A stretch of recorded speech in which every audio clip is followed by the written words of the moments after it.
Lok Sabha election laga third phase de aji India laga 94 constituency se voting chule ase. Assam de bhi jada seats nimide khile ase.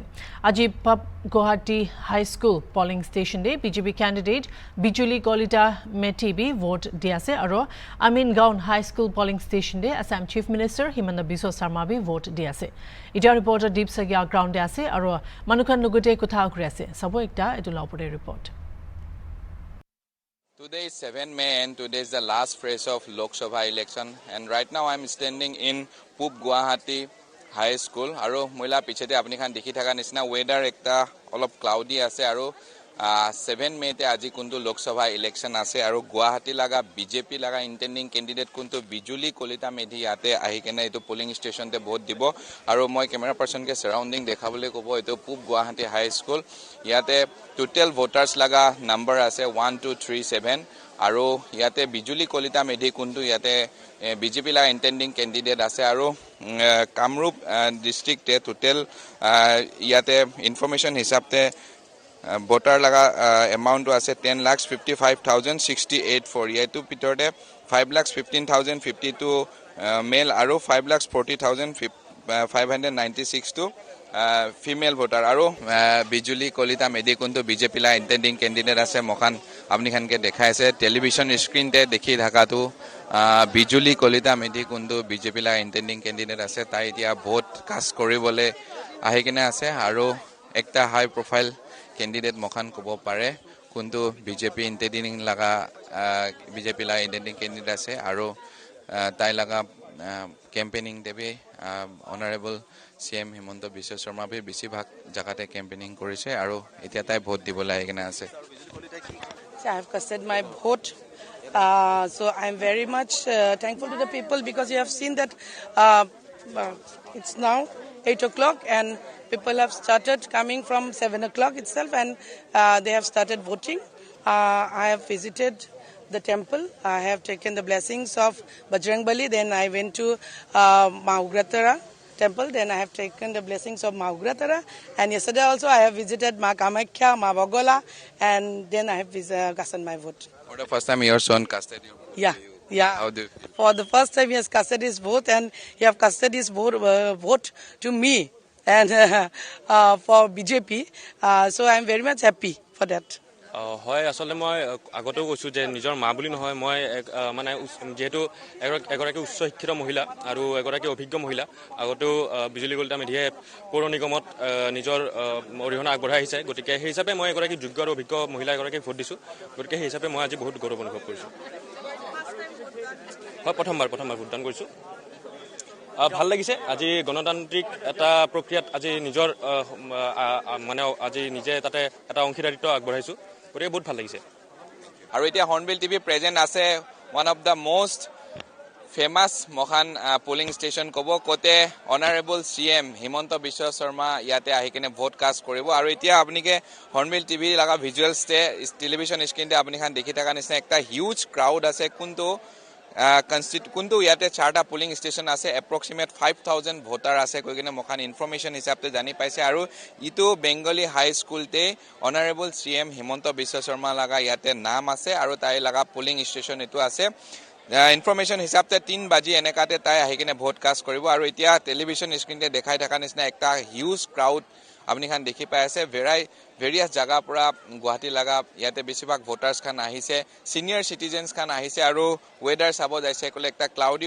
ওয়েদাৰ আছে আৰু all over Guwahati লাগা election এটমস্ফিয়াৰ আৰু overall election লাগা environment কেনেকা আছে এটো আমখান জানিবলে senior journalist কোন অনিৰুদ্ধ ভক মই লগত এটা কানেক্ট হ'ব হৰ্নবিল তগতে তো आपसे जानना चाहेंगे गुवाहाटी का इलेक्शन का जो एमपी इलेक्शन लास्ट फेज का आज है और एक बहुत पर्टिकुलर पोलिंग स्टेशन बोलेंगे ऑनरेबल सीएम इधर में आके वोट कास्ट करेंगे ओवरऑल सिनेरियो कैसा है गुवाहाटी का देखिए गुवाहाटी का ओवरऑल सिनेरियो जो इस बार का इलेक्शंस को लेकर है it's very clear people the mindset of the people have been very clear that they want to witness the politics of development and it is the only motto and what we have felt while moving across each and every constituency, all the 14 constituency of Assam, that people are more concerned about development than petty political issues like some political parties have been raising. And as you see, this time, this polling booth is very interesting. It is not only the polling booth of the Honorable Chief Minister of Assam, Dr. Himanta Biswa Sharma, but at the same time also, earlier this constituency was part of the Guwahati Lok Sabha constituency, but this time it is in Barpeta Lok Sabha constituency. So, like that way, in many aspects, this particular polling station is very significant. और एक बात पूछना चाहेंगे, जो गुवाहाटी का माहौल है, election माहौल, काफ़ी दिनों से बहुत सारा कंट्रोवर्सी भी इधर में, राहुल गांधी भी इधर में आए थे और जाना जाता है कि हिमंत बिश्व शर्मा का एक पिलर है जो जालुकबाड़ी समष्टि और आसपास के आमीन गांव, और जो क्वीन ऊजा है पहले एमपी थे, अभी बिजुली कोल्टा मेडी को टिकट मिला है। क्वीन ऊजा भी बराबर एक भागीदार थे, उसको टिकट नहीं मिले। इन ऑल ओवर सारे सर्कमस्टेंस को लेके आप क्या बोलेंगे?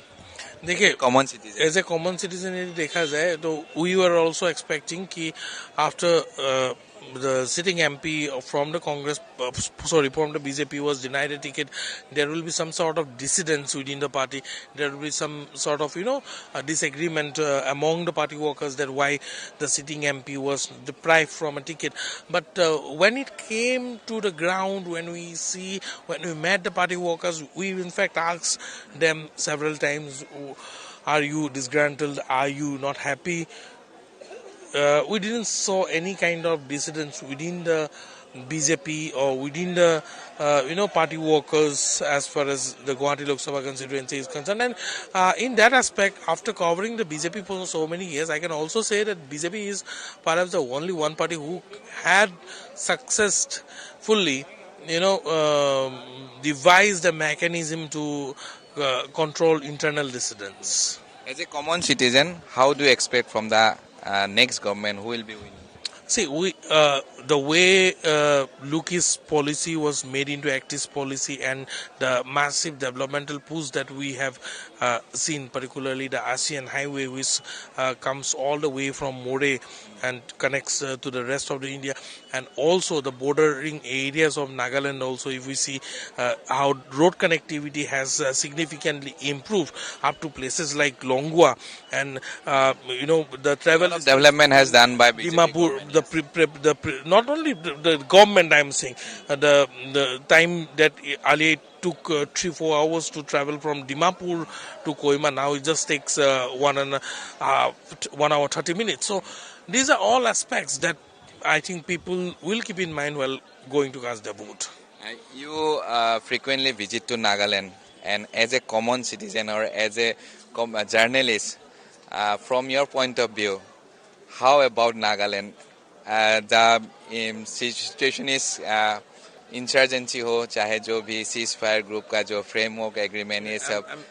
I won't like to go much deeper into the political issues of Nagaland, but yes, Naga people's sense of humor is something that has always fascinated me, and in fact I have told your Honorable Tourism Minister also last time I met him that the Naga sense of humor is unbeatable.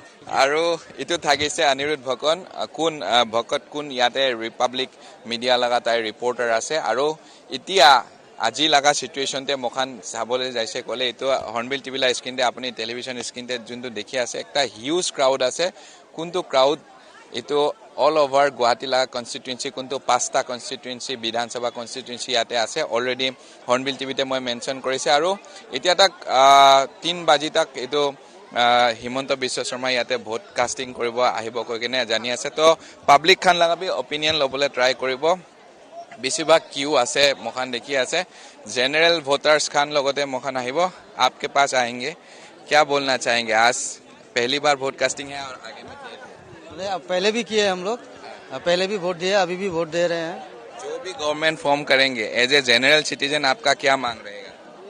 मांग तो देखिए अभी जैसा है, development तो होना ही चाहिए. Develop तो हो ही रहा है, प्लस सब कुछ चेंज होना चाहिए, आदमी को सुविधा मिलना चाहिए. जो है अपना अब जो लाइफस्टाइल थोड़ा चेंज होना चाहिए, थोड़ा डेवलप होना चाहिए, वही सब. कॉमन सिटीजन को काफ़ी हम लोग देखे हैं, कीमत जो है सामान का वो बढ़ चुके हैं, गैस सिलेंडर का दाम बढ़ चुके हैं. जो कॉमन सिटीजन रोज यूज करते हैं, डेली यूजेस करते हैं, उनके ऊपर में क्या विचार है? महंगाई कितना बढ़ रहा है? महंगाई तो थोड़ा बहुत तो बढ़ा है, क्योंकि थोड़ा सा अगर कहीं क्या फर्क पड़ रहा है कॉमन सिटीजन का? पॉकेट पे तो थोड़ा सा फर्क पड़ा है, क्योंकि तो पहले से थोड़ा सा बढ़ा है, लेकिन थोड़ा डेवलपमेंट करने में, सब कुछ चेंज करने में तो होगा ही, रिकवरी करने में थोड़ा सा तो टाइम लगता ही है। पिछले जो सरकार थे और इस बार जो सरकार है अभी करेंट, उन दोनों में आप क्या अंतर देखते हैं? डेवलपमेंट कहाँ से आ रहा है? डेवलपमेंट तो अगर आप ऐसे बाहर से भी देख सकते हैं, जैसे कि इंफ्रास्ट्रक्चर को लेके रोड हो गया, ब्रिज हो गया, और भी इंफ्रास्ट्रक्चर हो गया साइड साइड से, पॉलिटिकल हो गया, वो सब भी आप, या बॉर्डर एरिया का जो भी हो गया, उस सब में भी आप डेवलपमेंट देख सकते हैं।